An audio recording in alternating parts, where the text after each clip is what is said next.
नमस्कार बच्चों। हम लोग E2 एलिमिनेशन कर लिए थे। अब हम लोग मैकेनिज़्म जस्ट वगैरह देखे थे और कुछ कैरेक्टरिस्टिक्स की बात किए थे। ठीक है, तो उसमें सेडजेफ और हॉफमैन एल्कीन की हम लोग बात किए थे, है ना। तो एक बार बताइए, सेडजेफ एल्कीन क्या होता है E2 एलिमिनेशन में। सेडजेफ एल्कीन उसको बोलेंगे जो मोर एल्काइलेटेड होगा, ठीक है, और हॉफमैन उसको बोलेंगे जो लेस एल्काइलेटेड होगा। ठीक है, अच्छा, हम लोग मेजर प्रोडक्ट क्या बनाएंगे, सेडजेफ बनाएंगे या हॉफमैन बनाएंगे। सेडजेफ और हॉफमैन दोनों हम लोग प्रोडक्ट बनाते समय नहीं सोचेंगे, हम लोग प्रोडक्ट मोस्ट स्टेबल एल्कीन बनाएंगे और उसके बाद डिसाइड करेंगे कि ये सेडजेफ है या हॉफमैन है, अगर पूछा गया है तो। नहीं तो अगर अपने को सिर्फ प्रोडक्ट पूछा गया है तो इस बात से बेपरवाह होते हुए हम लोग सिंपली क्या करेंगे, प्रोडक्ट बना देंगे। और प्रोडक्ट कौन सा बनाएंगे, मोस्ट स्टेबल वाला। ठीक है, एज सिंपल एज दैट। ठीक है, E2 elimination one step mechanism होता है, मतलब कोई रीअरेंजमेंट का चांसेस नहीं है। जहाँ पर भी लीविंग ग्रुप जुड़ा है उसके जितने भी बीटा एच हैं बस उन्हीं पोजीशन से बीटा एच जा सकता है। ठीक है, और हम लोग कुछ एग्जांपल्स देखेंगे तो और बातें क्लियर होंगी। अच्छा, तो E2 में हम लोग रेट की बात कर रहे थे ना, रेट ऑफ E2 कब ज़्यादा होगा कब कम होने वाला है ना। तो क्योंकि एक ही स्टेप का मैकेनिज़्म है, तो अगर एक ही स्टेप का मैकेनिज़्म है तो फिर रेट उसी स्टेप पर डिपेंड करेगा, उसी स्टेप में जो जो चीज़ें आ रही है। मतलब अगर लीविंग ग्रुप अच्छा होगा तो रेट अच्छा होगा, मतलब अगर मोस्ट स्टेबल एल्कीन, कई एल्कीन बनने के चांसेस हैं तो जो ज़्यादा स्टेबल एल्कीन बनाएगा उसका रेट ज़्यादा होगा, है ना। बीटा एच अगर एल्कीन सेम बन रहा है तो फिर हम लोगों ने बात करी थी कि बीटा एच पोजीशन पर, है ना, जो ज़्यादा एसिडिक होगा, जिसके पास, जिस हाइड्रोजन के पास ज़्यादा पार्शियल पॉजिटिव चार्ज होगा वही मेजर मतलब वो उसका रेट ज़्यादा होगा। ठीक है, चलिए, तो अब एक सवाल लिखिए इसी कॉन्सेप्ट पर, रेट वाले पर, है ना। बढ़िया क्वेश्चंस बनते हैं इस पर, लिखो, है ना। Arrange in order of rate of E2 reaction, arrange in order of rate of E2 reaction ना, रेट ऑफ E2 रिएक्शन। ठीक है भाई, देखो तो हाँ, क्वेश्चंस साथ में लिखते रहिए और फिर पॉज करके किया जाएगा।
चलिए,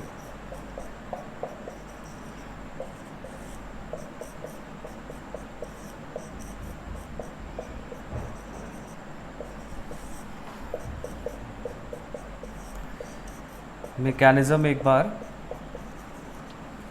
देख लीजिए, या जो कैरेक्टरिस्टिक्स हम लोगों ने किया हुआ था वो एक बार देख लीजिए और इनको रेट के ऑर्डर में अरेंज कर दीजिए। ठीक है, सिंपल सा क्वेश्चन है, सारी बातें हम लोगों ने करी हुई हैं, कोई ऐसा डिफ़िकल्ट टास्क नहीं है ना। थोड़ा सा सोच के फटाफट कर जाइए।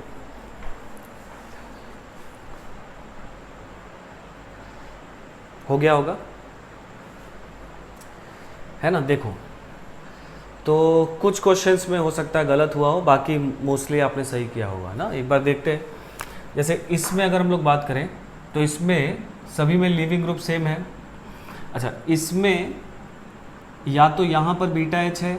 अच्छा, एक चीज़ फिर से आपको अगर बता दिया जाए, जिस पर हैलोजन जुड़ा रहता है जिस कार्बन पे, उसको अल्फा बोल दोगे और उससे डायरेक्टली अटैच्ड कार्बन को बीटा बोल दोगे। तो जिस पे अल्फा कार्बन जो है इससे हैलोजन जाएगा, और जो बीटा कार्बन है, चाहे ये है चाहे ये है चाहे ये है, अल्फा कार्बन से डायरेक्टली अटैच्ड कार्बन, और बीटा से कौन जाएगा, एच जाएगा। तो चाहे ये बीटा चाहे ये बीटा चाहे ये बीटा, तीनों सेम हो गए। तो अल्फा बीटा एलिमिनेशन तो है ही है ना, E2 भी अल्फा बीटा का ही है। तो यहाँ से ये H जाएगा, ये बॉन्ड यहाँ पर, ये बॉन्ड बाहर, ऐसे ना प्रोडक्ट बनाएंगे हम लोग। H प्लस यहाँ से बेस खींचता था, ये पाई बॉन्ड बन रहा होता था, और ये ब्रोमाइड अपना इलेक्ट्रॉन पेयर लेकर बाहर जा रहा होता था, क्योंकि ये एक अच्छा लिविंग ग्रुप है। और यहाँ पर पाई बॉन्ड बन जाएगा, चाहे यहाँ पे बन जाएगा चाहे यहाँ, एक ही बात है क्या। तो इस बनने वाले एल्कीन की स्टेबिलिटी देखोगे, greater the stability of alkene greater is the rate, है ना। ये बात हम लोग किए थे लास्ट क्लास में। और मैकेनिज्म की भी बात किए थे कि ये बात कैसे कह सकते हैं, जो बात ऐसे कह सकते हैं कि एक ही स्टेप है, तो जितना स्टेबल एल्कीन होगा ट्रांजिशन स्टेट भी उसी एल्कीन की तरह दिखाई दे रहा होगा। बोलो, याद आ रहा है ना, transition state has alkene like character, important बात है। तो जो ट्रांजिशन स्टेट है उसके पास वही एल्कीन कैरेक्टर डेवलप हो रहा होगा जो एल्कीन बनने वाला है। तो इसलिए ट्रांजिशन स्टेट ज़्यादा स्टेबल होगा। ट्रांजिशन स्टेट जितना स्टेबल होगा उतना उसका एनर्जी कम होगा, मतलब स्टेबिलिटी ज़्यादा होगा, तो एक्टिवेशन एनर्जी कम होने वाला है, तो रेट ज़्यादा हो। नहीं, ये बात किए थे हम लोग, सेम उसी पर कॉन्सेप्ट पर हम लोगों। तो ये जो बनने वाला एल्कीन है, इसकी स्टेबिलिटी आपको चेक कर लेनी है। जो सबसे ज़्यादा स्टेबल होगा उसका रेट सबसे फास्टर होगा, क्योंकि लिविंग ग्रुप तीनों में सेम है। तो इसके पास ये अगर पाई बॉन्ड बनेगा, देखो ऐसा अगर बनेगा, तो इसके पास, इस एल्कीन के पास 3 यहाँ 3 यहाँ, 6 अल्फा हाइड्रोजन है क्या। तो 6 अल्फा हाइड्रोजन इसके पास है। अगर यहाँ से निकलेगा तो ये बीटा एच हो गया, ये पाई बॉन्ड यहाँ पे बनेगा, ये बाहर, मतलब यहाँ पाई बॉन्ड आएगा, तो इसके पास 3 अल्फा एच होगा इस एल्कीन के पास, और इसमें एक ही बीटा एच है, यहाँ से ऐसा जाएगा, यहाँ पाई बॉन्ड बनेगा, तो इसके पास एक भी अल्फा एच नहीं है। तो अगर हम लोग को रेट डिसाइड करना है तो C फिर B फिर A। क्लियर हुआ बात। Greater the stability of alkene greater is the rate of E2, है ना। अब इसमें देखो, तो जो डिफरेंस है वही सोचना है ना। अब यहाँ पर एल्कीन सब में सेम बनेगा, तो अगर एल्कीन सेम बनेगा तो फिर हम लोग देखेंगे कि भाई क्या डिफरेंस है लिविंग ग्रुप का। तो लिविंग ग्रुप पर कैसे डिपेंड करता है E2, बताइए जल्दी। लिविंग ग्रुप पे कैसे डिपेंड करता है, better the leaving group faster the rate. तो इन तीनों में सबसे अच्छा लिविंग ग्रुप है आयोडाइड, फिर है ब्रोमाइड और फिर है क्लोराइड। तो इसका रेट हो जाएगा C सबसे ज़्यादा, फिर A और फिर हो जाएगा B। बोलो कोई दिक्कत, क्लियर है ना, एकदम सिंपल बात है। थर्ड वाला देखा जाए जरा, है ना। तो हाँ, अब यहाँ लिविंग ग्रुप सेम है, तो स्टेबिलिटी ऑफ एल्कीन देखना है। तो स्टेबिलिटी ऑफ एल्कीन देखो भाई, इसमें सिर्फ यहाँ पाई बॉन्ड आएगा, तो इसके पास 2 और 2 4 अल्फा हाइड्रोजन ही होंगे। इसके पास यहाँ पाई बॉन्ड आएगा, तो ये पाई बॉन्ड जो है अब रेजोनेंस में आ गया है इसके साथ, देखो तो जरा, रेजोनेंस में आएगा ना। तो रेजोनेंस पाई बॉन्ड को ज़्यादा स्टेबलाइज करेगा कि hyper conjugation, of course resonance, है ना। 100% रेजोनेंस ही ज़्यादा स्टेबलाइज करने वाला है। रेजोनेंस का इफेक्ट सबसे पहले, फिर हाइपर कॉन्जुगेशन और लास्ट में फिर इंडक्टिव। पाई बॉन्ड को स्टेबलाइज करने में इंडक्टिव का रोल नहीं होता है ना। तो पाई बॉन्ड को स्टेबलाइज करने में हम लोग सिर्फ रेजोनेंस देखेंगे या हाइपर कॉन्जुगेशन देखेंगे। तो ये पाई बॉन्ड और ये पाई बॉन्ड रेजोनेंस में है, तो ये ज़्यादा स्टेबल या ये ज़्यादा स्टेबल, तो ऑफकोर्स B ज़्यादा स्टेबल। और C में यही वाला बीटा एच है जो बाहर जाएगा यहाँ से इस तरह से, और देखो बड़ा मज़ेदार कंपाउंड बन रहा है ना, हाईली स्टेबल, ये बेंजीन बन जा रहा है। तो इसका मतलब इसका रेट क्या हो जाएगा, C फिर B फिर A। कर लिया होगा सबने, है ना। ऐसे ही क्वेश्चन आपको दिखने वाले हैं, है ना। ऐसे ही क्वेश्चन बस आपको देखना है, पहचानना है, आंसर कर देना है। फोर्थ में देखो कर लिए होगे। अब फोर्थ में कई बीटा एच है और सबसे अलग अलग प्रोडक्ट बनेगा। इसके पास भी कई 2 बीटा एच है, अलग अलग प्रोडक्ट बनेगा। इसके पास भी 2 बीटा एच है, अलग अलग प्रोडक्ट बनेगा।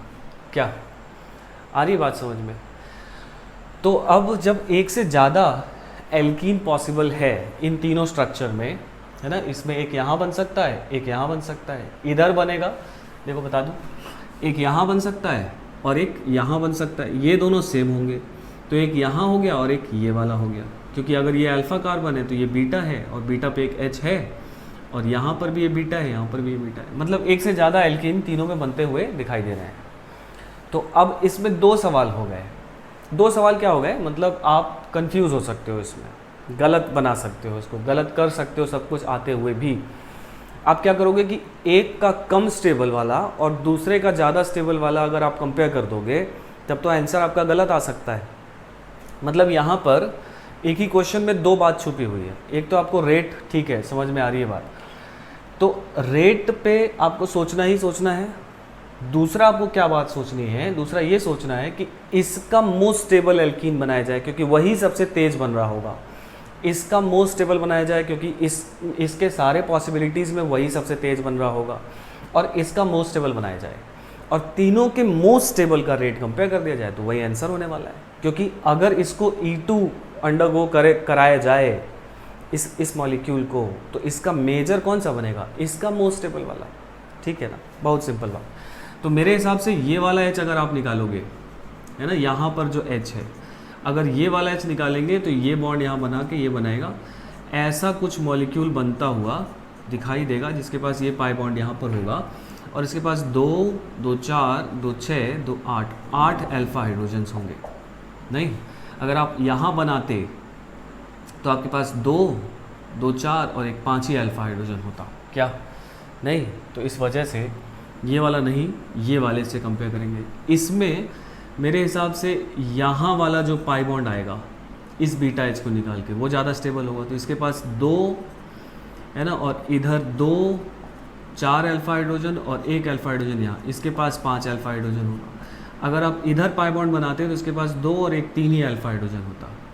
ठीक है, वो आपको अगर डाउट हो, है ना, मैं जल्दी में बता दे रहा हूँ इसको इस तरह से, लेकिन अगर आपको डाउट हो तो आप कॉपी पे, कभी भी आपके पास ऑप्शन है कि आप पॉज करके आप कॉपी पे, है ना, दूसरा भी बना के देख लीजिए, क्रॉस चेक कर लीजिए, है ना, तो वो आप ये सब, और अगर डाउट आता है तो मेरा सजेशन ये है कि आप करें ये काम, है ना, क्योंकि जब तक आप खेलेंगे नहीं मॉलिक्यूल्स के साथ, मैकेनिज्म के साथ, तब तक आपको उसके साथ फ्रेंडशिप नहीं हो सकती है ना, दोस्ती नहीं होगी।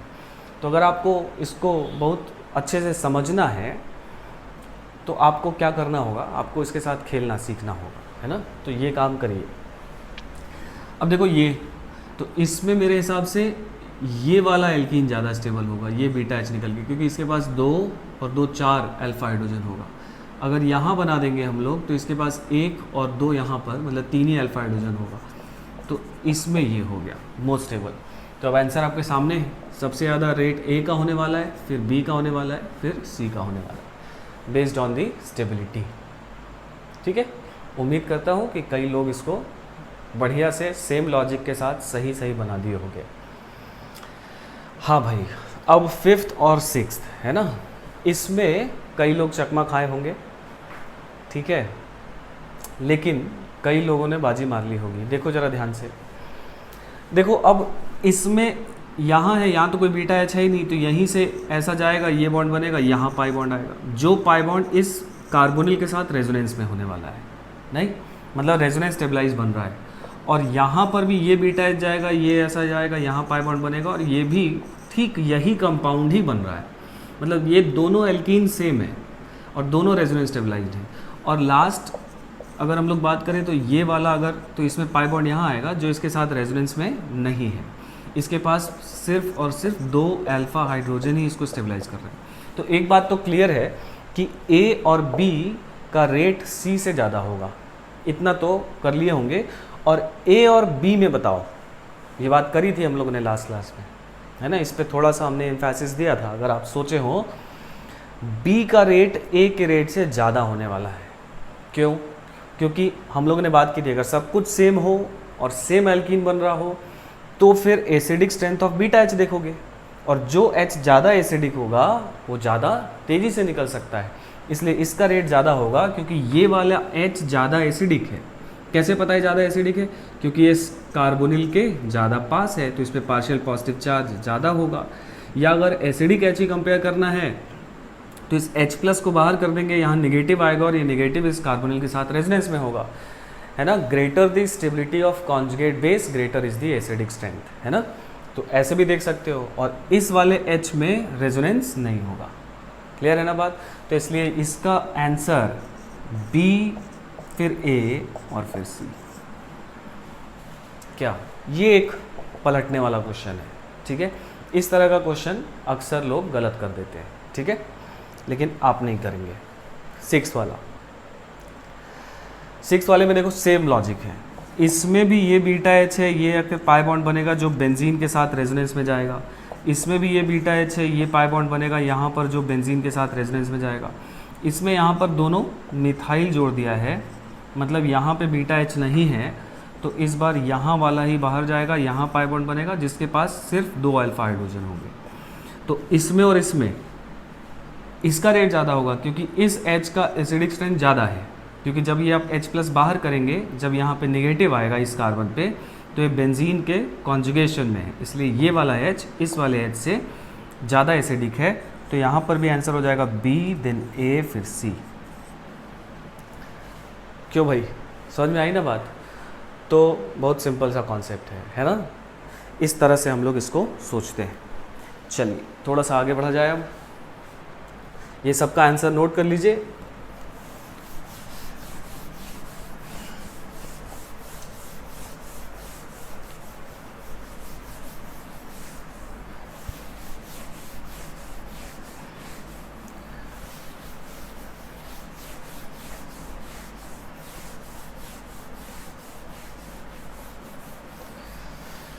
हाँ, तो हम लोग कैरेक्टरिस्टिक्स कर रहे थे, और कैरेक्टरिस्टिक्स में हम लोगों ने कितना पॉइंट किया है। एक रेट लॉ लिखा था, एनर्जी प्रोफाइल था, और फिर रेट पे बात की थी, है ना, लिविंग ग्रुप पे बात की थी, और फिर रेट पे बात की थी। मतलब 4 पॉइंट लिखे थे हम लोगों ने। अब 5वां पॉइंट लिखो,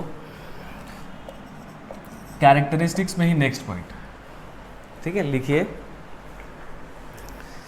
E2 elimination shows E2 elimination shows primary kinetic isotopic effect। E2 elimination shows मतलब exhibits, है ना। E2 elimination exhibits primary kinetic isotopic effect, ठीक है, प्राइमरी काइनेटिक आइसोटोपिक इफेक्ट।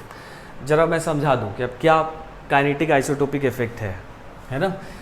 देखो, अगर हम लोग 2 इस तरह का मॉलिक्यूल ले लें, ये ले लिया, और इसका हम लोग एलिमिनेशन करा रहे हैं, अल्कोहलिक KOH के साथ हीट कर रहे हैं, ठीक है।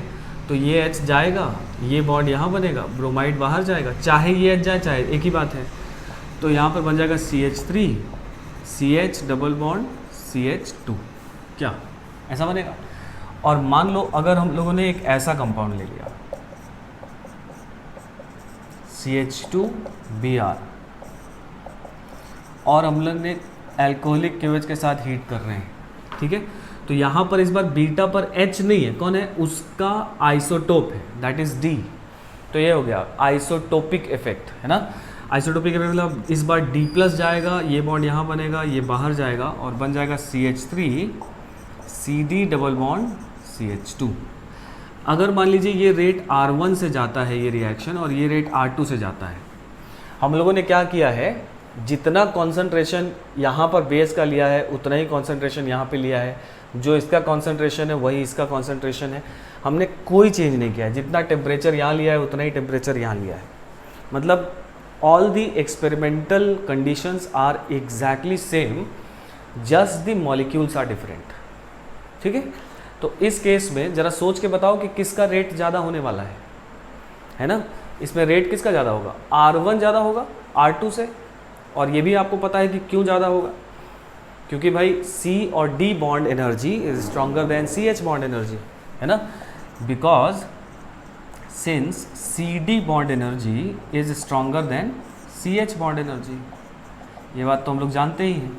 तो इसी वजह से, क्योंकि एक ही स्टेप में होता है, तो ये बॉन्ड थोड़ा देर में टूटेगा, इस वजह से इसका रेट स्लोअर हो जाएगा, नहीं।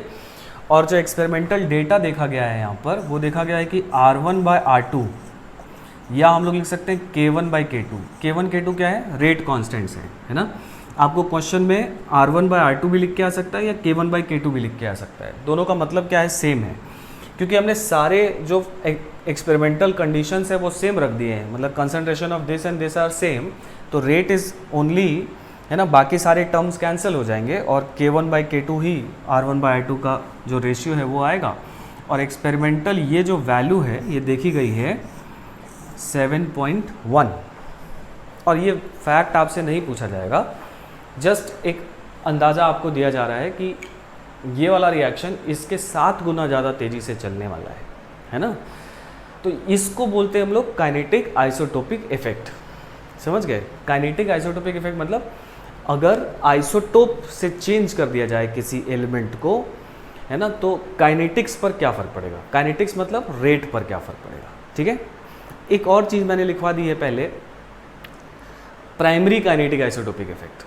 अच्छा, सवाल जब पूछा जाएगा आपसे तो हो सकता है कि प्राइमरी काइनेटिक आइसोटोपिक इफेक्ट ना लिखा हो, सिर्फ काइनेटिक आइसोटोपिक इफेक्ट लिखा हो। दोनों का मतलब क्या है, सेम है ना। प्राइमरी काइनेटिक आइसोटोपिक इफेक्ट और काइनेटिक आइसोटोपिक इफेक्ट दोनों का मतलब एग्जैक्टली सेम है, बिकॉज आइसोटोपिक इफेक्ट कई तरह के होते हैं ना, प्राइमरी, सेकेंडरी, टर्शरी। तो सेकेंडरी और टर्शरी बेसिकली अपने को पढ़ना ही नहीं है, मतलब अपने कोर्स में नहीं है ना। तो इसीलिए अगर काइनेटिक आइसोटोपिक इफेक्ट पूछा तो आप प्राइमरी काइनेटिक आइसोटोपिक इफेक्ट ही समझोगे, ठीक है।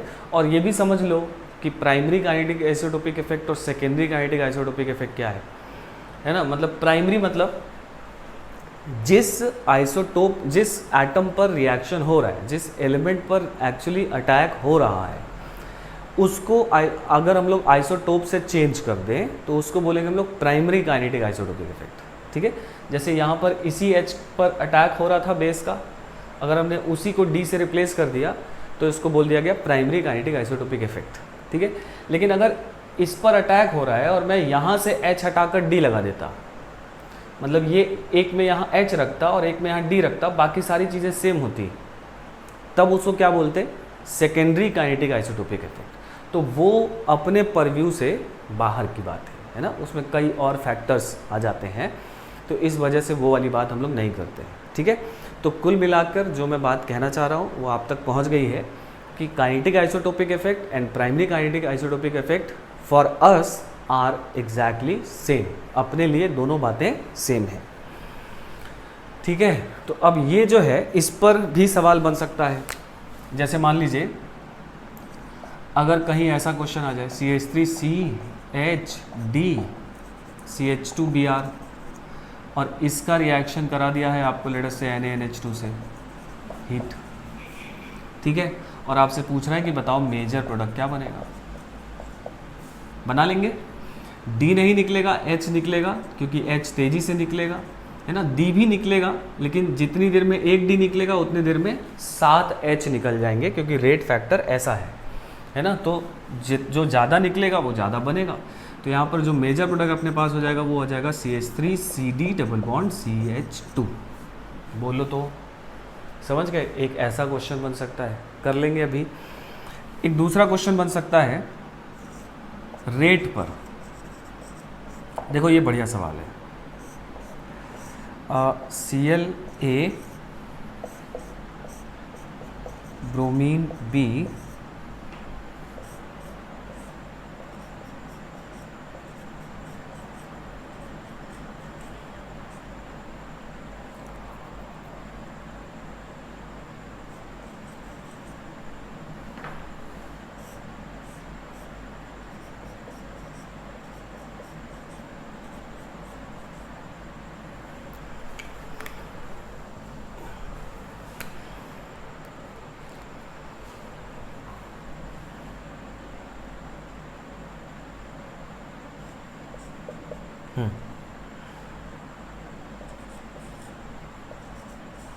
ठीक है,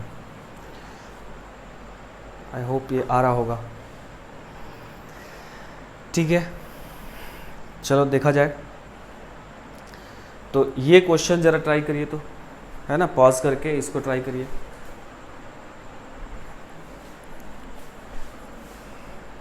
हो गया होगा। अब देखो यहाँ पर हम लोग फंसते हैं, है ना, फंसना नहीं है, बहुत सिंपल है। इसमें सबसे ज़्यादा रेट हो जाएगा डी का, फिर हो जाएगा बी का, फिर होगा सी का, और सबसे कम रेट हो जाएगा ए का। ठीक है, देखो ज़रा, अब ये मिक्स्ड टाइप का क्वेश्चन हो गया। तो ए और बी में तो हम लोग बता सकते हैं ना, ए और बी में बी ज़्यादा होगा ए कम होगा। बी और सी में बता सकते हैं बी ज़्यादा होगा सी कम होगा, क्योंकि यहाँ पर आइसोटोप्स में हमने कन्वर्ट कर दिया है, तो आइसोटोपिक इफेक्ट लग गया, तो इसका रेट कम और इसका रेट ज़्यादा हो जाएगा। अब फंस कहाँ रहे हम लोग कि ये और ये तो डी डी डी सेम है, तो इसमें और इसमें कंपेयर करना है कि यार इसमें ब्रोमीन है और H है, इसमें आयोडीन है लेकिन D है। समझ गए, मतलब इसमें लीविंग ग्रुप थोड़ा सा कमज़ोर है, लेकिन जो H है वो फास्ट निकलने वाला है। इसमें लीविंग ग्रुप अच्छा है, लेकिन जो H है उसकी जगह पर D है, मतलब स्लो निकलने वाला है। ठीक है, मतलब इन दोनों में कॉन्ट्राडिक्टरी हो रहा है, यहाँ फंस रहे हैं। तो ये बात हमेशा ध्यान रखना कि आइसोटोपिक इफेक्ट जो है वो एलिमेंटल इफेक्ट के बाद हमेशा कंसिडर करेंगे, पहले एलिमेंटल इफेक्ट करेंगे। नहीं समझे, एलिमेंटल मतलब एलिमेंट ही चेंज हो जा रहा है तो उसका इफेक्ट ज़्यादा बड़ा होगा। आइसोटोप का इफेक्ट एलिमेंटल इफेक्ट के बाद होगा। समझ रहे बात, मतलब iodine is a better leaving group than bromine, और यहीं से हम लोगों ने देखकर आंसर कर लिया है। अब हम लोग आइसोटोप्स नहीं देख रहे। ठीक है, अगर ये भी सेम होता, जैसे यहाँ और यहाँ है, अगर ये लिविंग ग्रुप सेम है तब हम लोग आइसोटोप के हिसाब से आंसर किए। मतलब एलिमेंटल इफेक्ट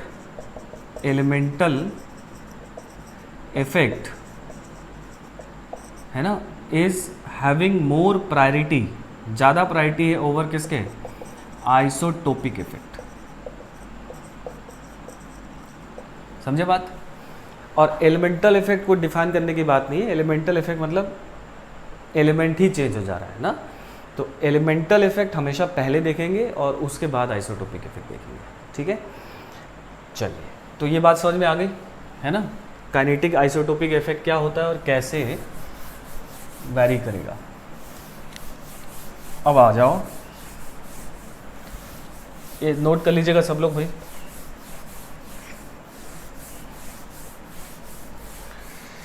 हाँ, थोड़ा सा और आगे बढ़ा जाए। अब इसी में कैरेक्टरिस्टिक्स नंबर 6, ठीक है, और वो लिखिए स्टीरियोकेमिस्ट्री ऑफ E2। ठीक है, ये इंपॉर्टेंट बात है, स्टीरियोकेमिस्ट्री ऑफ E2 है ना। देखो भाई, यहाँ पर भी अब स्टीरियोकेमिस्ट्री जुड़ा हुआ है ना। बेसिकली जो हम लोग अभी जो चैप्टर पढ़ रहे हैं एल्कीन है ना, ये एक तरह से मान के चलिए कि एल्कीन जो चैप्टर है ना, ये बैकबोन ऑफ ऑर्गेनिक केमिस्ट्री है। ठीक है, क्योंकि स्टीरियोकेमिस्ट्री इंपॉर्टेंट था, स्टीरियोकेमिस्ट्री है, लेकिन उसका यूज़ तो यही होना है ना। डायरेक्ट स्टीरियोकेमिस्ट्री का क्वेश्चन तो एक ही आएगा, है ना, लेकिन बाकी ऑर्गेनिक जो भी आएगी उसमें सब में स्टीरियोकेमिस्ट्री जुड़ा रह सकता है, तो वो तो मैकेनिज्म बेस्ड होगा, है ना। इसीलिए एल्कीन जो है वो बैकबोन ऑफ ऑर्गेनिक केमिस्ट्री है। और सबसे ज़्यादा स्टीरियोकेमिस्ट्री और जितनी भी कहानी है, जितनी भी बातें हैं ऑर्गेनिक में नई नई तरीके की, जो हम लोग हर रोज़ एक नई नई बात सीख रहे हैं, है ना, सब नया ही तो सीख रहे हैं, वो सब एल्कीन और एक चैप्टर और है एल्काइल हैलाइड। इन्हीं दोनों में लगभग सारा स्टीरियोकेमिस्ट्री और सारे टाइप का जो मैकेनिज्म है वो आ जाने वाला है। उसके बाद जो है ना ऑर्गेनिक, वो जस्ट रेप्लिकेशन होगा इन्हीं दोनों का, कि वहाँ ऐसा किए थे, हाँ किए थे, बढ़ गया आगे। समझ गए, मतलब जस्ट कोई उसमें कोई नई बात नहीं आने वाली है, इक्का दुक्का नई बात आएंगी। लेकिन एल्कीन जो इसमें अभी जो आप पढ़ रहे हो उसमें सब नई बातें हर रोज़ आ रही हैं, इसीलिए थोड़ा कुछ लोगों को ऐसा लग रहा होगा कि अरे यार कितनी बातें हैं, इतना कैसे याद होगा, इतना कैसे ध्यान रहेगा। घबराने की बात नहीं है, क्योंकि इस पर आपको क्वेश्चंस भी सबसे ज़्यादा मिलेंगे, किसी भी बुक में, अपने पोस्टर में या कहीं पर भी क्वेश्चंस भी इस पे सबसे ज़्यादा मिलेंगे। आपको मैं क्वेश्चंस प्रैक्टिस भी इसी पे सबसे ज़्यादा करवाऊँगा, है ना, क्योंकि ये चैप्टर और एल्काइल हैलाइड अगर आपने कर लिया बढ़िया से और आपको कॉन्सेप्ट क्लियर हो गया, तो फिर आगे मेरी जो टेंशन है वो कम हो जाने की, है ना, आगे मुझे ज़्यादा परेशान नहीं होना पड़ेगा। ठीक है, मैं आपको बताते चलूँगा और आप मतलब बहुत स्मूथली आपको बात समझ में आने लगती है, ठीक है ना। तो इसलिए ये चैप्टर्स एकदम घबराने की ज़रूरत नहीं है। ये चैप्टर्स ठीक है, हर रोज़ एक नई बात है, लेकिन उस बात को हमको हफ्ते में एक बार दो बार पूरा रिवाइज करके इसको पुराना कर लेना है। और जब ये पुराना हो जाएगा और क्लियर अपने साथ एकस्टम हो जाएंगे हम लोग इसके, तो बहुत आसानी से आप, है ना, ये सारी बातें और आगे का ऑर्गेनिक बहुत आसानी से समझ लोगे, ठीक है ना। तो अभी जस्ट चलते रहो, नोट्स बनाओ, हफ्ते में 2 दिन रिवाइज करते रहो। धीरे धीरे ये सारी चीज़ें एकदम ऐसी हो जाएंगी जैसे, है ना, मतलब हंसी मजाक चल रहा हो, ठीक है ना। एकदम सिंपल बातें हैं, है ना। एक बार सीखना है, जानना है, नया है इसलिए आपको लगता है ऐसा, ठीक है। परेशान बिल्कुल नहीं होना है, और जानना ज़रूरी है, पढ़ना ज़रूरी है, जानना ज़रूरी है, क्योंकि जितना इसको डिटेल में मज़ेदार तरीके से पढ़ेंगे उतना पकड़ अच्छा हो जाएगा सब्जेक्ट पर। और सब्जेक्ट पर पकड़ अच्छा होने का मतलब ये होता है कि आप अदर सब्जेक्ट्स या कॉन्फिडेंस लेवल जो आपका होगा वो बहुत ज़्यादा बढ़ जाएगा, ठीक है ना। चलो खैर, अब स्टीरियोकेमिस्ट्री देखा जाए। लिखो एक पॉइंट इसमें, स्टीरियोकेमिस्ट्री ऑफ E2 लिखिए।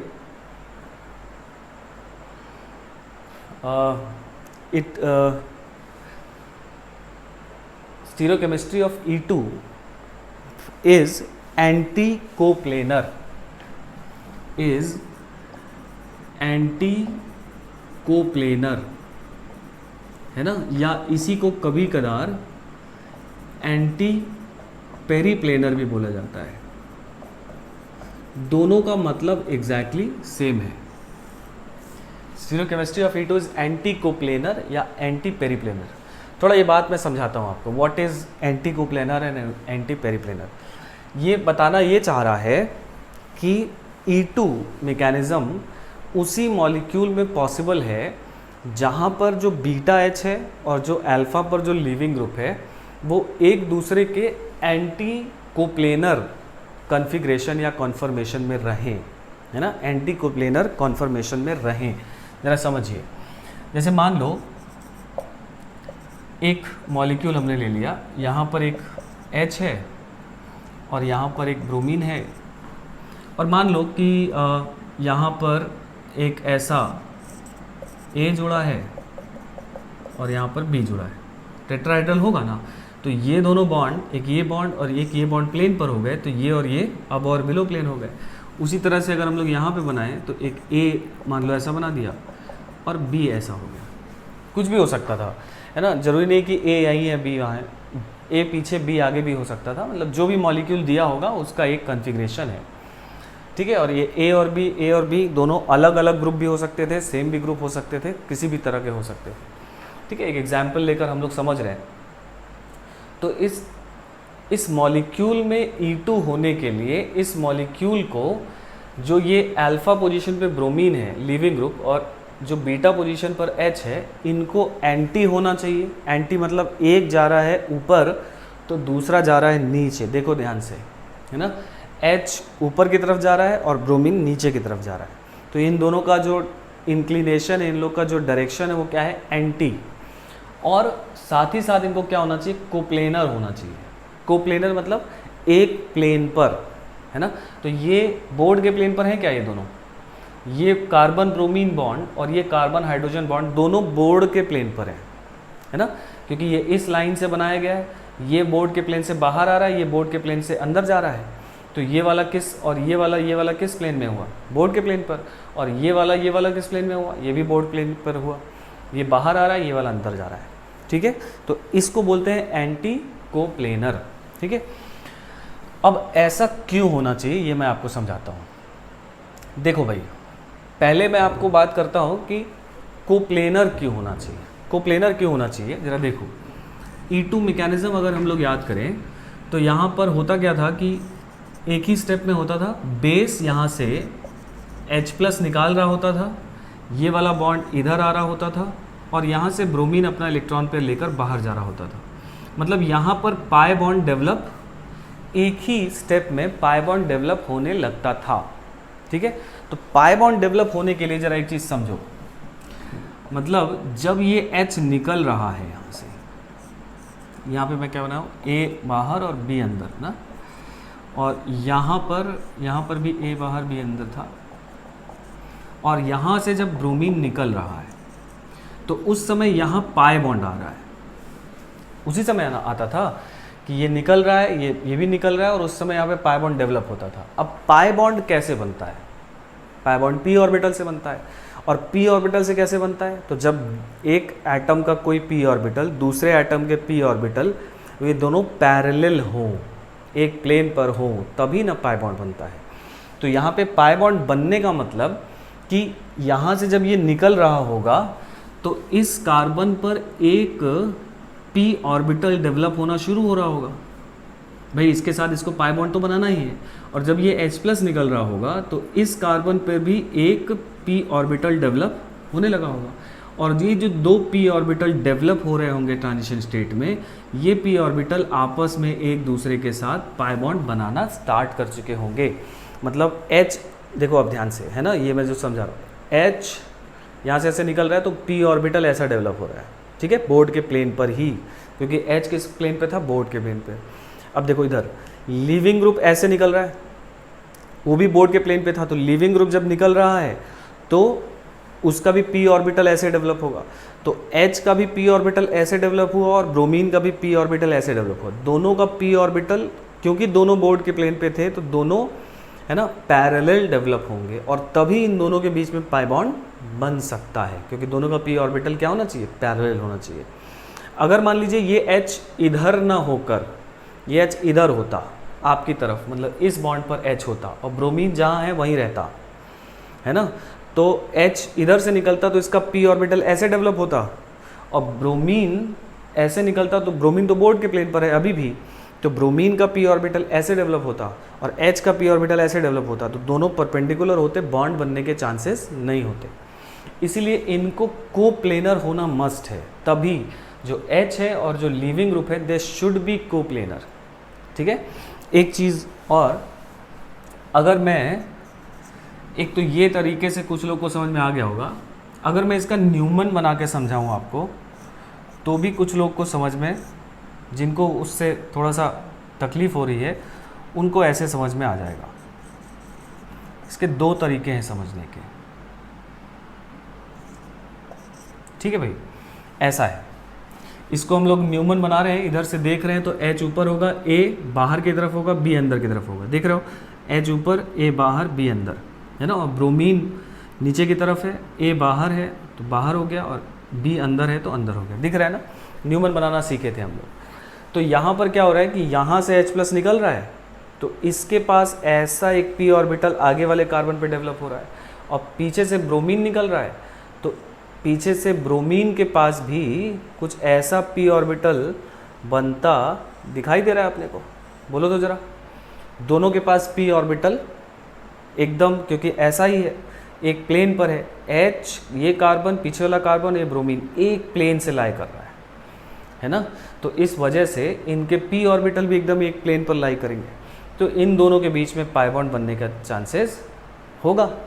क्लियर हुआ ना बात।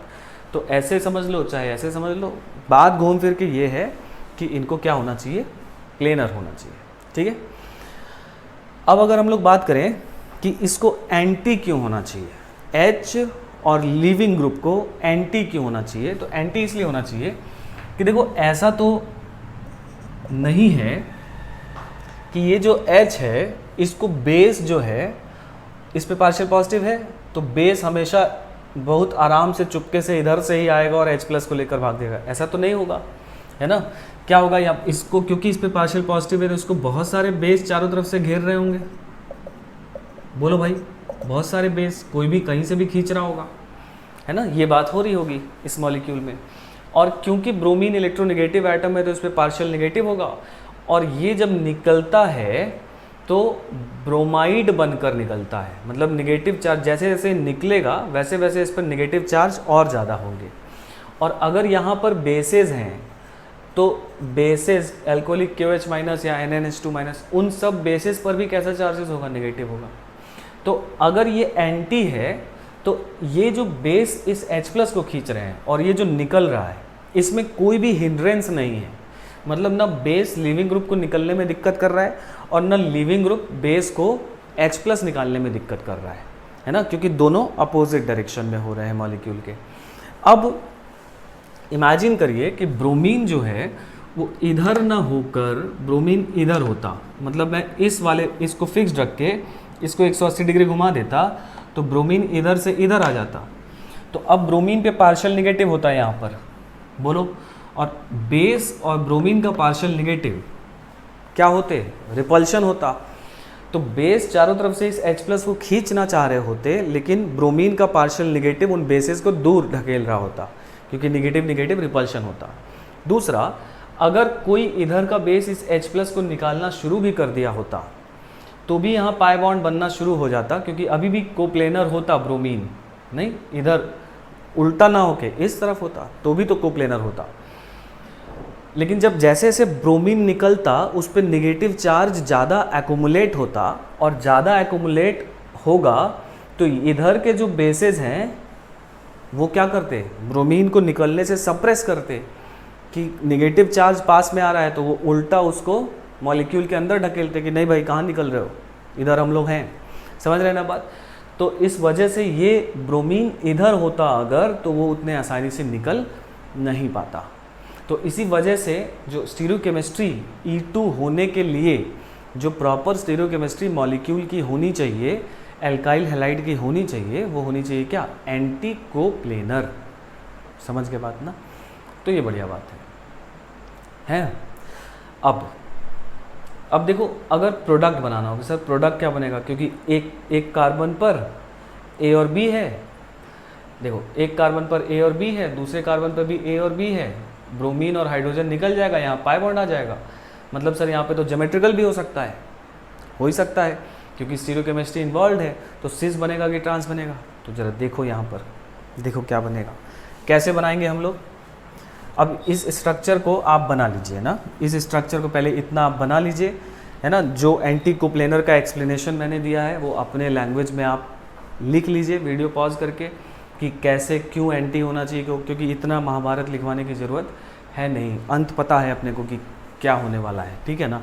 इस वजह से पूरा लिखने के उसमें आप डायग्राम बना लीजिए, और अपनी भाषा में अगर लिखना चाहते हैं तो लिख दीजिए, ठीक है। फिर मैं समझाता हूँ कि प्रोडक्ट कैसे लिखा जाता है। देखो, अब देखो इसका प्रोडक्ट मैं कैसे बनाऊंगा। इसका न्यूमन सबको बनाने आता है ना, उस पर हम वापस नहीं जा रहे हैं क्योंकि बहुत सिखाया है ये। और इसमें A इधर ऐसा बन गया है, दिख रहा है ना सबको। तो अब देखो हो क्या रहा है, यहाँ से H और पीछे से ब्रोमीन, है ना। H ऊपर है, ब्रोमीन नीचे है, दोनों को एंटी पोजीशन पे लाइए। यहाँ पर ऑलरेडी है, कहीं पर नहीं भी हो सकता है तो घुमा के ले आएंगे, कॉन्फर्मेशंस है ना। तो H ऊपर है और पीछे वाले पे ब्रोमीन नीचे है, ये बाहर जाएगा। तो ये डिब्बा बना के हम बाहर कर दिए, और बाहर करने के बाद का स्ट्रक्चर देखो, इधर A इधर B और पीछे वाले पर इधर A इधर B, और इन दोनों के बीच में पाई बॉन्ड। बोलो तो जरा, है ना। ये मैं थोड़ा सा नीचे थोड़ा सा ऊपर, थोड़ा सा नीचे थोड़ा सा ऊपर इसलिए बनाया हूँ ताकि आपको दोनों दिखाई दे। वैसे तो ठीक A के पीछे A होने वाला है, क्योंकि अब तो ये कार्बन sp2 हो गया है ना, क्योंकि पाई बॉन्ड आ गया है। तो अब ठीक A के पीछे A होगा, मतलब A दिखाई नहीं देगा पीछे वाला, एक्लिप्स्ड हो गया वो, है ना। आप सामने से देख रहे हो। अब कैसे सिस ट्रांस पहचाने, देखो ऊपर से इसको देखोगे तो अगर हम इस मॉलिक्यूल के बोर्ड के प्लेन पे जाके ऊपर से देखें तो मुझे ये स्ट्रक्चर कुछ ऐसा दिखाई देगा। ये आगे वाला कार्बन था, मैंने ये एल्कीन था, मैंने इसको ऐसे करके रख दिया है, ठीक है, ऐसे करके। तो आगे A किधर आएगा, इधर आएगा, B किधर आएगा, इधर आएगा, पीछे वाले पे A किधर जाएगा, इधर आएगा, और B किधर आएगा, इधर आएगा। दिखाई दे रहा है। तो दोनों A सेम साइड है और B सेम साइड है, तो ये वाला एल्कीन जो बना है वो सिस बना है। समझ गए ना बात, कैसे करेंगे। अभी हम क्वेश्चंस करेंगे इसमें, और है ना, कैसे बनाते हैं प्रोडक्ट, प्रैक्टिस करेंगे हम लोग, समझ में आएगी बातें। चलिए, क्लियर हुआ कैसे बना रहे है ना। अब सवालों में समझेंगे कि कैसे बनाएंगे, ठीक है। कॉन्सेप्ट हम लोग समझ लिए, मिटाया जाए। चलो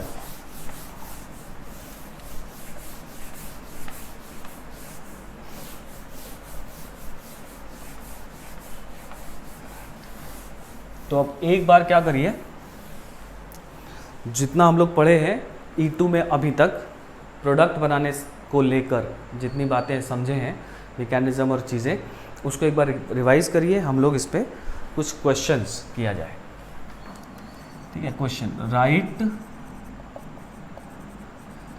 मेजर प्रोडक्ट्स, ठीक है। चलो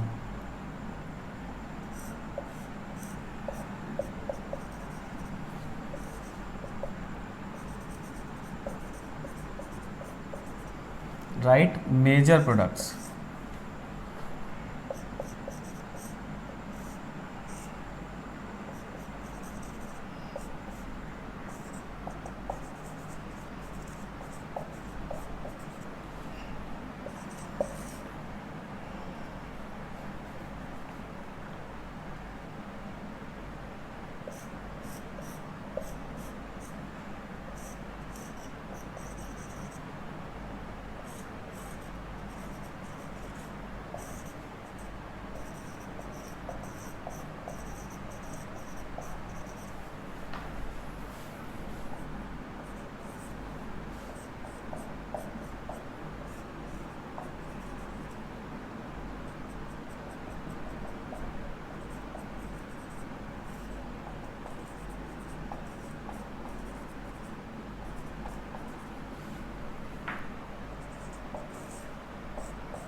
ठीक है। पहले इतना करिए, उसके बाद फिर हम लोग आगे बढ़ते हैं, आगे और सवाल देखते हैं।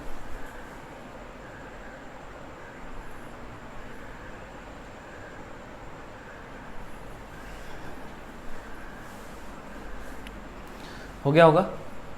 चलो, तो इसमें रीअरेंजमेंट नहीं होता है, सिर्फ अल्फ़ा कार्बन पहचानना है अपने को। ये वाला अल्फ़ा कार्बन हो गया और इससे जुड़ा हुआ एक ये बीटा वाला हो गया और एक यहाँ पर बीटा वाला हो गया, एक H यहाँ होगा। तो किसको बाहर करेंगे? जो ज़्यादा स्टेबल एल्कीन बनाएगा। ज़्यादा स्टेबल एल्कीन कौन बनाएगा? ये वाला बनाएगा। तो ये H प्लस, ये बॉन्ड इधर, ये बॉन्ड इधर, यहाँ पे पाई बॉन्ड आ जाएगा। देखो तो ज़रा, ऐसा बन जाएगा। इसके पास 3 3 6 3 9 अल्फा हाइड्रोजन है, ठीक है ना। तो इसमें ये बन जाने वाला। अच्छा, एक चीज़ और, अब देखो यहाँ स्टीरियोकेमिस्ट्री को लेकर परेशान मत हो, है ना, क्योंकि आपको कुछ लोग सोच रहे होंगे सर ब्रोमीन तो ऊपर था, हाइड्रोजन भी ऊपर है, दोनों सेम साइड है, दोनों एंटी नहीं है, दोनों सिन है ना। तो सिन में कैसे हो गया E2? तो ऐसा ज़रूरी नहीं है कि वो उधर है, क्योंकि क्योंकि ज्योमेट्रिकल नहीं बन रहा है ना। तो हम लोग को ये बात सोचने की ज़रूरत नहीं है, अगर बनता तब हम लोग को सोचना होता है ना। दूसरा भाई, यहाँ पर तो कार्बन कार्बन सिग्मा बॉन्ड है ना, सिग्मा बॉन्ड है, ठीक है। तो उसकी वजह से तो वो तो ऐसे घूम सकता है, ठीक है ना। ये वाला पोर्शन अगर घूम जाएगा तो H नीचे आ जाएगा, क्योंकि सिग्मा बॉन्ड है, तब तो ब्रोमीन के एंटी हो ही जाने वाला है ना। तो अगर ओपन चेन है तो टेंशन नहीं है, क्योंकि वो घूम जाएगा। अगर ये दोनों ग्रुप अलग अलग होते है ना, और अलग अलग होते मतलब यहाँ पर ज्योमेट्रिकल का पॉसिबिलिटी होता, तब हम लोग इसका न्यूमन बना के करते, ठीक है ना। तो ये बात समझेंगे। लेकिन अगर ये ग्रुप अलग अलग होते और यहाँ पर H होता तो ये कार्बन कायरल भी होता, है ना। तब सवाल में इसको, इस बात को मेंशन करना होता उसको कि कौन सा अबव है कौन सा बिलो है, क्योंकि अब हम घुमाएंगे तो अब सिस्ट्रांस बनेगा, है ना। तो अगर ये अबव मानेंगे, इसको बिलो मानेंगे, तो घूमने पर ये बिलो ये अबव हो जाने वाला है, और अगर इसको बिलो और इसको अबव मानोगे तो दूसरा हो जाने वाला है। मैं क्या कह रहा हूँ, बात समझिए। मैं कह रहा हूँ कि क्योंकि यहाँ पर ये दोनों, मतलब सवाल में ही स्टीरियोकेमिस्ट्री नहीं दिया है, तो स्टीरियोकेमिस्ट्री सोचने की ज़रूरत नहीं है।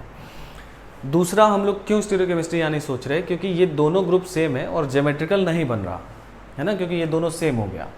तो ज्योमेट्रिकल नहीं बन रहा तो ज़बरदस्ती स्टीरियोकेमिस्ट्री अब उसको लेंदी करने का प्रोसेस नहीं अपनाएंगे, है ना। हाँ, अगर ये दोनों ग्रुप अलग होते तब अपने को स्टीरियो सोचना होता, क्योंकि तब यहाँ पर ज्योमेट्रिकल हो सकता था। तो उसमें भी आप तब तक नहीं सोचते जब तक ये बताता नहीं कि इन दोनों में से कौन अबव है कौन बिलो है। मतलब यहाँ पर इस कार्बन को टेट्राहेड्रल वेज डैश रिप्रेजेंटेशन से दिखाता, तब आपको वो सोचना होता। समझे ना बात? तभी तो आप बता पाओगे कौन बाहर गया कौन अंदर गया। अगर ये दोनों अलग अलग होते और ऐसे ही बना होता, ऐसे ही बना दिया होता, तो फिर हम किसको अबव किसको बिलो माने, है ना। तो ऐसा अगर दे देगा कि मान लो अगर ये दोनों अलग अलग भी है ना, अलग अलग भी है और ऐसे ही बना के दे दिया, मतलब स्टीरियो केमिकली वेज डैश बनाकर नहीं दिया, तो आप फिर टेंशन नहीं लोगे सेस ट्रांस का, है ना। आप सीधा बना दोगे। भाई अगर आप मुझसे ये जवाब चाहते हैं कि मैं सेस और ट्रांस क्या बन रहा है ये बताऊं, तो आप भी तो मुझे ये बात बताइए कि वो किस कॉन्फ़िगरेशन में है, तभी तो हम बता पाएंगे। समझ रहे हैं बात? तो ये बात मैं कहने की कोशिश कर रहा हूँ, है ना। होपफुली कन्वे बात हम कर दिए हैं, सभी को बात समझ में आई होगी, है ना। चलिए सेकेंड वाला देखो, है ना। देखो तो अब इसमें मेजर बनाना है, इसमें भी स्टीरियोकेमिस्ट्री नहीं दिया है तो नहीं सोचेंगे, है ना। अब देखो ज़रा, तो ये अल्फ़ा कार्बन हो गया और एक ये बीटा पोजीशन पर H हो गया, एक यहाँ पर H हो जाएगा। दोनों में से किसको बाहर करोगे, है ना, इसको बाहर करेंगे और यहाँ से ये वाला एल्कीन बनाएंगे। मतलब अपने पास जो प्रोडक्ट बनेगा PH CH double bond CH और यहाँ पर CH CH3 CH3। बोलिए ज़रा, ये प्रोडक्ट बनेगा, है ना, क्योंकि ये वाला पाई बॉन्ड बेंजीन के साथ रेजोनेंस में है ना। बात क्लियर हुई? रेजोनेंस में है। अच्छा, लेकिन इसके पास अल्फा हाइड्रोजन कितना है, एक है। और अगर आप यहाँ H प्लस यहाँ पर ऐसे बनाते, है ना, तो इस पाई बॉन्ड के साथ, ये बेंजीन के साथ रेजोनेंस में नहीं होता, लेकिन इसके पास 3 3 6 और 2 8 अल्फा हाइड्रोजन होते। मतलब अगर आप इधर वाला H निकालते तो आपके पास अल्फा हाइड्रोजन ज़्यादा होता, मतलब मोर एल्काइलेटेड एल्कीन बनता। मतलब अगर ये वाला एल्कीन आप बना दिए हैं या बना देंगे तो वो सेटजेफ कहलाएगा। और इसके पास क्योंकि एक ही अल्फा हाइड्रोजन है तो लेस एल्काइलेटेड है, तो इसको हाफमैन बोला जाएगा। लेकिन यहाँ पर मेजर प्रोडक्ट यही बनेगा इर्रेस्पेक्टिव ऑफ सेटजेफ और हाफमैन। मैंने यही बात समझाया आपको। आप कौन सा प्रोडक्ट बनाएंगे, मोस्ट स्टेबल एल्कीन। और मोस्ट स्टेबल एल्कीन अगर आप बनाएंगे तो वही उसके बाद डिसाइड करेंगे कि वो सेटजेफ है या हाफमैन है। तो मैं बड़े आसानी से अब यहाँ पर मैंने बना दिया मेजर, और अब मुझसे पूछा जाए कि ये सेटजेफ है या हाफमैन है, तो मेरा कॉन्फिडेंटली बोल सकते हैं हम कि ये हाफमैन है, क्योंकि इसके पास अल्फा हाइड्रोजन कम है और स्टिल ये मेजर है। स्टिल ये मेजर है क्यों? क्योंकि ये बेंजीन के साथ रेजोनेंस में है, ठीक है ना, मोर स्टेबल एल्कीन है, इसके पास सिर्फ अल्फा हाइड्रोजन होता। कहानी आई समझ में ना? यही बात मैं आपको समझा रहा था। अब देखो ये साइक्लोहेक्सेन है, इसमें ब्रोमीन जुड़ा है, एक बीटा H यहाँ होगा, ये अगर अल्फ़ा माने तो एक बीटा H यहाँ होगा, और एक ये बीटा कार्बन हो गया तो यहाँ पर 2 H होंगे, जिनमें से एक पीछे और एक अबव होगा, क्या है ना, ऐसा होगा। अच्छा, इसका फ़िलहाल साइक्लोहेक्सेन में जब भी ऐसा करके पूछे, है ना, जब भी ऐसा पूछे तो इसी में आंसर बताएंगे, चेयर वेयर नहीं बनाएंगे, ठीक है ना, इसी में आंसर बता देंगे। जब चेयर में ही पूछेगा तभी उस पर फिर बात सोचेंगे, ठीक है। उस तरह का क्वेश्चन मैं करवाऊंगा आगे, अभी सिर्फ इस पर फोकस कीजिए कि सिर्फ अगर ऐसा क्वेश्चन आया साइक्लोहेक्सेन पे तो इसी कॉन्फर्मेशन में, इसी इसके स्ट्रक्चर में आंसर हम लोग सोच लेंगे। अब देखो ब्रोमीन यहाँ अबव है, तो यहाँ से जो बीटा H है इनके पास बिलो वाला जाएगा, क्योंकि एंटी मतलब ब्रोमीन बाहर की तरफ है, तो इस पर बीटा जो होना चाहिए H क्या होना चाहिए, पीछे जाना चाहिए, बोर्ड के अंदर वाले प्लेन पे, तभी दोनों एंटी होंगे। समझे बात ना? तो ब्रोमीन अबव है तो इसका बीटा H किधर होना चाहिए, बिलो होना चाहिए, तो यहाँ पर है बिलो, सही बात है। तो ये H प्लस जाकर यहाँ पाई बॉन्ड बनते हुए इसको बाहर कर सकता है, एक ये पॉसिबिलिटी है। या अगर ये अल्फ़ा है तो एक बीटा H ये भी है, और अगर ये अबव है तो यहाँ एक बिलो अवेलेबल है। तो इस H+ को बाहर करके यहाँ पाई बॉन्ड बनाते हुए इसको बाहर कर सकते थे, तो एक पाई बॉन्ड यहाँ बनने का चांसेस है। तो किसको बनाएंगे इस बार? तो स्टेबिलिटी देखेंगे। अगर यहाँ पाई बॉन्ड आएगा तो उसके पास 1 और 2 3 अल्फा H होगा, और अगर यहाँ पाई बॉन्ड आएगा तो इसके पास कितना अल्फा H होगा? देखो 3 2 5 और 6 7। तो मेरे ख्याल से ये वाला मेजर बनेगा। तो इसमें जो मेजर प्रोडक्ट हम लोग बना देंगे वो ये वाला बना देंगे, ठीक है। 2 2 4 और 3 7 अल्फा हाइड्रोजन। और इस बार प्रोडक्ट कौन सा बना मेजर? सेटजेफ या हॉफमैन? इस बार इसको बोलेंगे हम लोग सेटजेफ। क्यों बोलेंगे सेटजेफ? क्योंकि एक हॉफमैन बन सकता था जो मेजर नहीं होगा, वो कम स्टेबल था। इसमें अगर बात करें तो ये ब्रोमीन अबव है, तो यहाँ का हाइड्रोजन जो है वो बिलो होना चाहिए था, लेकिन बिलो पर मिथाइल है, तो अबव कौन है? हाइड्रोजन है। तो ये भी अबव है, ये भी अबव, दोनों किधर हो गए? सेम साइड, सिन हो गए। तो इधर से ये एलिमिनेट नहीं हो सकता। लेकिन अच्छी बात ये है कि इसके पास एक बीटा इधर भी है और उसके पास 2 हाइड्रोजन है, एक अबव और एक बिलो। तो अगर ये अबव है तो यहाँ से बिलो वाला जाकर ये प्रोडक्ट बना देगा। बोलिए तो ज़रा, है ना। और इस बार ये प्रोडक्ट जो बना है वो कौन सा बना है? हॉफमैन बना है। लेकिन सर E2 में तो मेजर सेटजेफ बनता है। नहीं, जैसे ये बना है तो सेटजेफ नहीं बनता है, मोर स्टेबल एल्कीन बनता है। लेकिन सर ये तो मोर स्टेबल भी नहीं है ना, तो नहीं हो सकता है, क्योंकि स्टीरियोकेमिस्ट्री भी ज़रूरी बात है। अगर स्टीरियोकेमिस्ट्री नहीं मिली इसको इधर पाई बॉन्ड बनाने के लिए इस तरफ, तो भी वो हॉफमैन बना सकता है। समझ गए बात ना? मतलब सारी बातें इंक्लूड हो रही हैं अभी, है ना। तो अगर स्टीरियोकेमिस्ट्री भी अलाउ नहीं करेगा तो भी अपना हॉफमैन एल्कीन बन सकता है। क्लियर? चलिए इसको देखिए तो इसमें सेम ये ब्रोमीन है, आयोडीन है, यहाँ पर भी एक बीटा पर H होगा, यहाँ पर एक बीटा पर एक H नीचे होगा, यहाँ पर भी होगा, है ना। और एक इसके साथ, एक इसके साथ और एक इसके साथ, तीनों उड़ जाएंगे और एक बड़ा बढ़िया कंपाउंड बनते हुए दिखाई देगा, बेंजीन। ठीक है, इसको देखो। तो इसमें अगर हम लोग बात करें तो यहाँ पर एक H है, अच्छा ये है अल्फ़ा और ये है बीटा, मतलब और कहीं से जा ही नहीं सकता। तो ये H निकाले, यहाँ पे पाई बॉन्ड बनाए, Cl को बाहर किए और ऐसा कंपाउंड बन गया 1 ब्यूटीन, है ना। अब ऐसा नहीं कि यार 2 ब्यूटीन बना दोगे, यहाँ पर एक ही पॉसिबिलिटी है। समझ में आई इतनी बात? चलिए, तो ये कुछ एग्जाम्पल है, सिंपल एग्जाम्पल है ना। नेक्स्ट क्लास में हम लोग और थोड़ा सा इस पर डिफ़िकल्ट एग्जाम्पल्स करेंगे, है ना। फ़िलहाल के लिए, आज के लिए इतना बहुत है, ठीक है। इतना रिवाइज़ करके हम लोग नेक्स्ट क्लास में और प्रोडक्ट्स बनाएंगे।